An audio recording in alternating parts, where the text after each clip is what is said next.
Hi guys, welcome back to my channel Questionology. Friends, ये video उन student के लिए रहने वाली है जो कि आरपीएफ एसआई कांस्टेबल की तैयारी कर रहे हैं, group D, RRB NTPC, RRB JE, loco pilot, paramedical यानी कि रेलवे से संबंधित जितने भी दोस्तों एग्ज़ाम किए जाते हैं उनके लिए दोस्तों ये इम्पोर्टेंट वीडियो रहने वाली है। यहाँ पर मैं दोस्तों एक्सप्लेनेशन के साथ आपको क्वेश्चन कराऊंगा जो कि एग्ज़ाम में प्रीवियस ईयर में पूछे गए हैं और जिनके आने की संभावना रहती है। डिटेल में दोस्तों यहाँ पर मैं बताता हूँ। एक क्वेश्चन से आप लोग को यकीन मानिए 3-4 क्वेश्चन आप लोग के कवर हो जाएंगे। और ये वीडियो दोस्तों रात को रोज़ 8 बजे अपलोड की जाती है। अगर आपको दोस्तों प्रैक्टिस करनी है, क्विक रिवीजन करना है, तो मैं सुबह 8 बजे दोस्तों वीडियो अपलोड करता हूँ, वहाँ पर आप लोग रिवीजन कर पाएंगे। तो चलिए स्टार्ट करते हैं वीडियो बिना किसी देरी के। क्वेश्चन है, अनिश्चितकालीन स्थगन के संदर्भ में साइन डाई शब्द का अर्थ क्या होता है। ये दोस्तों आरपीएफ एसआई का क्वेश्चन है, 2019 में पेपर हुआ था, शिफ्ट 2 में उसका क्वेश्चन रहने वाला है। इसकी लैंग्वेज दोस्तों सेम आप लोग को ध्यान रखनी होगी क्योंकि इसी पैटर्न में क्वेश्चन पूछे जाते हैं। साइन डाई का अर्थ होता है फ्रेंड्स यहाँ पर अनिश्चित काल के लिए इसका यूज किया जाता है। अब दोस्तों यहाँ पर इसके फैक्ट देख सकते हैं आप लोग। अनिश्चितकालीन स्थगन के संदर्भ में साइन डाई शब्द का प्रयोग किया जाता है। इसका अर्थ होता है अनिश्चित काल के लिए। लोकसभा में अनिश्चित काल स्थगन से तात्पर्य होता है कि सभा की पुनः तारीख निर्धारित किए बिना लंबी अवधि के लिए सभा को स्थगित कर देना, इसका अर्थ होता है। सदन को अनिश्चित काल के लिए स्थगित सभा का पीठासीन अधिकारी करता है। ये दोस्तों आपसे पूछा जा सकता है कि इसको कौन करता है, तो सभा का पीठासीन अधिकारी ही इसको करता है। चलिए अगले क्वेश्चन की तरफ बढ़ते हैं। मूल अधिकार कौन से हैं। मूल अधिकार दोस्तों यहाँ पर बुनियादी, प्राकृतिक, अपरिहार्य अधिकार, ऑप्शन नंबर सी इसका राइट आंसर होगा। कुछ एक्सप्लेन देख सकते हैं दोस्तों यहाँ पर कि मूल अधिकार बुनियादी, प्राकृतिक और अपरिहार्य अधिकार होते हैं।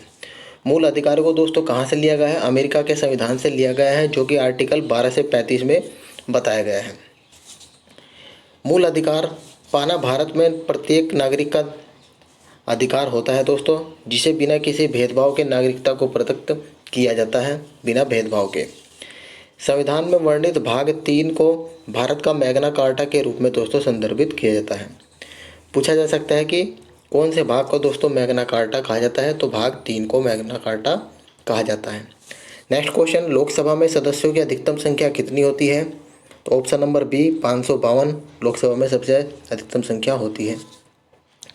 अगला क्वेश्चन फ्रेंड्स, यदि किसी व्यक्ति को दोनों सदन भवन के लिए चुना जाता है तो उस व्यक्ति को घर के वांछित हॉल में सूचित किया जाना चाहिए। कितने दिन? 10 दिन। ऑप्शन नंबर बी इसका राइट आंसर हो जाएगा। यदि किसी व्यक्ति को संसद के दोनों सदनों के लिए चुन लिया जाता है तो व्यक्ति को 10 दिन के अंदर हॉल में सूचित किया जाना चाहिए। ठीक है, तो इसका आंसर हो जाएगा ऑप्शन नंबर बी। लैंग्वेज दोस्तों आप लोग को इसी तरह से ध्यान रखनी है क्योंकि क्वेश्चन आरपीएफ कांस्टेबल में ये क्वेश्चन पूछा गया था। अगला क्वेश्चन है, मौलिक अधिकारों में समानता का अधिकार क्या है। समानता का अधिकार दोस्तों कानून के समक्ष सभी लोग जो समान होते हैं। ऑप्शन नंबर बी इसका राइट आंसर हो जाएगा। भारतीय संविधान में भाग 3 के अंतर्गत मौलिक अधिकार का उल्लेख किया गया है, जिसमें आर्टिकल 14 में दोस्तों कानून के समक्ष समानता या विधि के समक्ष समता का अधिकार का वर्णन किया गया है, उल्लेख किया गया है। नेक्स्ट क्वेश्चन, डैश को धार्मिक स्वतंत्रता दी गई है। सभी भारतीय नागरिक को धार्मिक स्वतंत्रता दी गई है। आरपीएफ कांस्टेबल का क्वेश्चन है।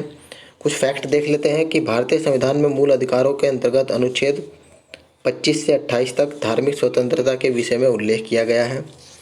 आर्टिकल 25 में धार्मिक स्वतंत्रता और अंतःकरण की स्वतंत्रता मिलती है। आर्टिकल 26 में धार्मिक कार्यों की प्रबंधता का स्वतंत्रता मिलती है और आर्टिकल 27 में धर्म की अभिवृद्धि या विकास के संबंध में प्रावधान किया गया है। और आर्टिकल 28 की बात करते हैं तो शिक्षण संस्थानों में धार्मिक शिक्षा या धार्मिक उपासना के संबंध में उल्लेख किया गया है। अब अगला क्वेश्चन है, यदि संसद अनुमोदन नहीं करती है तो अध्यादेश की अवधि, अधिकतम अवधि कितनी होती है। दोस्तों वो होती है 6 महीने और 6 सप्ताह। ऑप्शन नंबर सी इसका राइट आंसर हो जाएगा। डिटेल देख लेते हैं। यदि संसद अनुमोदन नहीं करती है तो अध्यादेश की अधिकतम अवधि 6 माह और 6 सप्ताह तक हो सकती है। संविधान द्वारा प्रदत्त आर्टिकल 123 राष्ट्रपति को अध्यादेश संबंधित शक्ति प्रदान करता है। ठीक है, आर्टिकल 123 में दोस्तों राष्ट्रपति को अध्यादेश संबंधित शक्ति इसमें प्रदान की जाती है। राष्ट्रपति को अधिकार प्रदत्त है कि वह किसी भी समय अध्यादेश वापस ले सकता है। राष्ट्रपति द्वारा अध्यादेश की घोषणा तब तक की जाती है जब संसद के दोनों सदन सत्र में न हो। संविधान द्वारा प्रदत्त यह शक्ति राष्ट्रपति की सबसे महत्वपूर्ण विधायी शक्ति कहलाती है। अब अगले क्वेश्चन की तरफ बढ़ते हैं। अधिग्रहण और नागरिकता को समाप्त करने के संबंध में कोई भी प्रावधान बनाने की शक्ति किसके पास होती है? फ्रेंड्स, ये क्वेश्चन इंपॉर्टेंट रहता है। ये होती है शक्ति दोस्तों संसद के पास। ऑप्शन नंबर डी इसका राइट आंसर हो जाएगा। व्याख्या देख सकते हैं आप लोग कि संसद के पास होती है। ठीक है, संविधान के भाग 2 में अनुच्छेद 5 से 11 तक नागरिकता के संबंध में प्रावधान किया गया है। दोस्तों ये सीधे सीधे आप लोग याद रखना, आर्टिकल 5 से 11 तक नागरिकता के संबंध में प्रावधान किया गया है। नागरिकता के अधिग्रहण और समाप्ति संबंधी प्रावधान नागरिकता अधिनियम 1955 द्वारा तय किया गया था।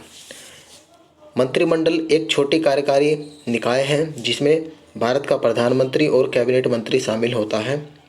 ठीक है, संविधान में इसके लिए कोई भी परिभाषा नहीं है। इसे 44वां संविधान संशोधन 1978 के द्वारा संविधान में शामिल किया गया था। ये भी आप लोगों को ध्यान रखना होगा। जहाँ भी दोस्तों इंपॉर्टेंट मिलता है मैं आप लोगों को वहाँ पर मार्क कर दूंगा, आप लोग इसको ध्यान रखना। नेक्स्ट क्वेश्चन, निम्नलिखित में से कौन सा मूल कर्तव्य नहीं है? 4 ऑप्शन है दोस्तों आप लोग के सामने। संवैधानिक उपचार का अधिकार, ये आप लोग का दोस्तों मूल कर्तव्य नहीं होता है। ऑप्शन नंबर सी इसका राइट आंसर हो जाएगा। फैक्ट देख सकते हैं आप लोग यहाँ पर कि संविधान में संवैधानिक उपचारों का अधिकार अनुच्छेद 32 में वर्णित है। यह भाग 3 के मूल अधिकार का हिस्सा है जिसमें नागरिकों के मौलिक अधिकार के हनन से संबंधित वर्णन किया गया है। मौलिक कर्तव्यों का उल्लेख दोस्तों संविधान के भाग 4 क में किया गया है। मौलिक कर्तव्यों को कहाँ से लिया गया है? रूस के संविधान से लिया गया है। और मौलिक कर्तव्यों की कुल संख्या 11 है। शिक्षा के अधिकार को 86वें संविधान संशोधन के तहत जोड़ा गया था। अगले क्वेश्चन की तरफ बढ़ते हैं।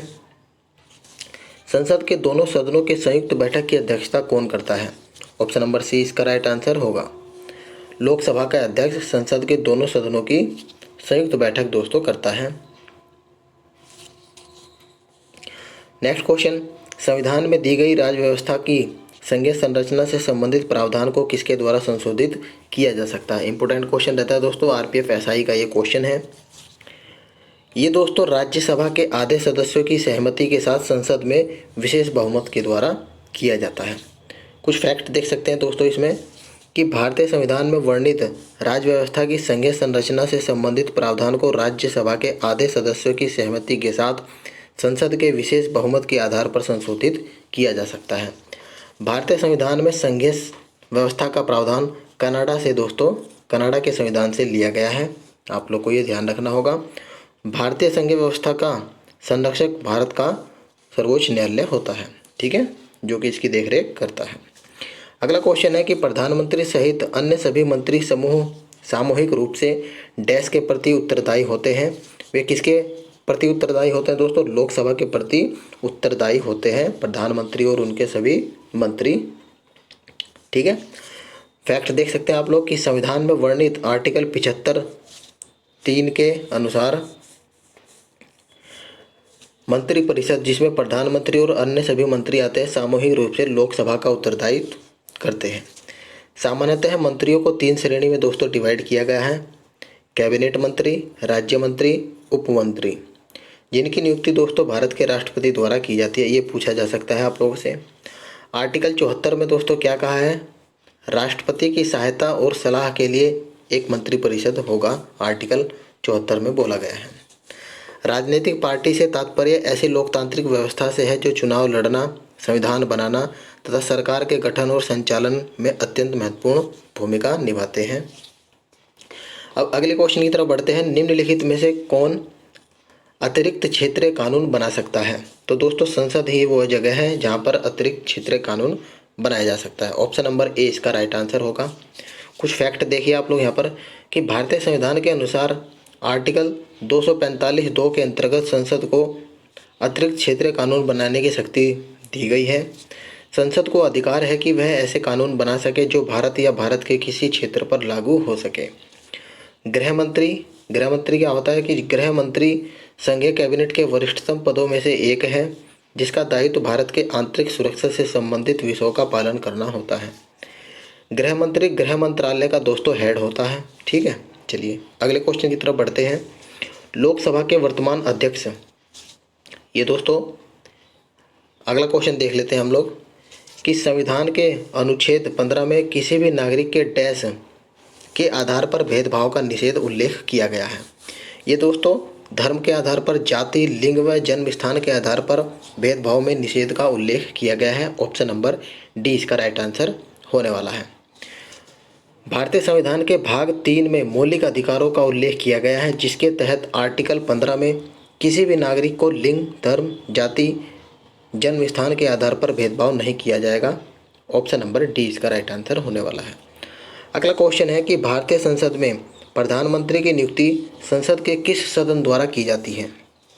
तो ये दोस्तों उच्च या निम्न किसी भी सदन द्वारा की जा सकती है प्रधानमंत्री की नियुक्ति। ठीक है, इम्पोर्टेंट क्वेश्चन रहता है। इसमें फैक्ट देख सकते हैं दोस्तों आप लोग कि प्रधानमंत्री की नियुक्ति राज्यसभा या लोकसभा के द्वारा की जा सकती है, किसी से भी। संविधान में यह वर्णित है कि राष्ट्रपति को सलाह देने के लिए एक प्रधानमंत्री होगा, जिसका प्रावधान आर्टिकल 74 में किया गया है। ये आर्टिकल दोस्तों याद रखना होगा, अनुच्छेद। और अनुच्छेद 75 के तहत राष्ट्रपति प्रधानमंत्री की नियुक्ति करता है। पूछा जा सकता है कि राष्ट्रपति प्रधानमंत्री की नियुक्ति करता है किस आर्टिकल के तहत, तो वो होगा 75। नेक्स्ट क्वेश्चन, हमारे संविधान के अनुसार निम्नलिखित में से कौन सा अधिकार मौलिक अधिकार नहीं है। 4 ऑप्शन आपके सामने हैं। तो फ्रेंड्स ये जो संपत्ति का अधिकार है ये आपका आंसर सही होगा। संपत्ति का अधिकार अब मौलिक अधिकार नहीं रहा है। कुछ फैक्ट आप लोग यहाँ पर देखिए कि संपत्ति के अधिकार को 44वें संविधान संशोधन अधिनियम के अंतर्गत अनुच्छेद 1F को मौलिक अधिकार की श्रेणी से अलग कर दिया गया है। इसके बाद से संपत्ति के अधिकार को अनुच्छेद 300 क के अंतर्गत एक वैधानिक यानी कि कानूनी अधिकार यहाँ पर बना दिया गया है इसको। और आर्टिकल 25 से 28 के बीच में दोस्तों धर्म की स्वतंत्रता का अनुच्छेद अधिकार दिया गया है। आर्टिकल 23 से 24 के बीच में शोषण के विरुद्ध अधिकार दिया गया है। 14 से 18 में दोस्तों समानता का अधिकार बताया गया है। नेक्स्ट क्वेश्चन, भारत में सार्वजनिक लोक लेखा समिति का गठन कब हुआ था। तो ये दोस्तों हुआ था 1921 में। ऑप्शन नंबर सी इसका राइट आंसर होगा।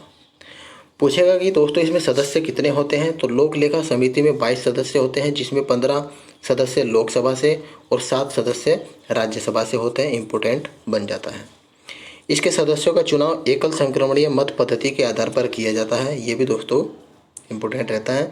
और इस समिति का कार्यकाल भी पूछा जा सकता है, 1 वर्ष का कार्यकाल होता है। तो इस तरह से दोस्तों आप लोग देख सकते हैं कि कितने क्वेश्चन एक ही क्वेश्चन से यहाँ पर कवर हो जाते हैं। लोक लेखा समिति की स्थापना 1921 में की गई थी। ये भी दोस्तों एक इम्पोर्टेंट क्वेश्चन बन जाता है। और दोस्तों जुड़वा बहन किसे कहा जाता है, इसे प्राक्कलन समिति का जुड़वा बहन कहा जाता है। इम्पोर्टेंट क्वेश्चन दोस्तों ये भी बन जाता है। अब आगे है दोस्तों कि किसी समिति को बजट में शामिल अनुमानों के निरीक्षण और सार्वजनिक व्यय की अर्थव्यवस्थाओं पर सुझाव देने का उत्तरदायित्व सौंपा गया था। किस समिति को, उस समिति का नाम दोस्तों पूछा गया है। क्वेश्चन दोस्तों इसी प्रकार से कांस्टेबल आरपीएफ कांस्टेबल में पूछा गया था। ये दोस्तों प्राक्कलन समिति इसका राइट आंसर होगा।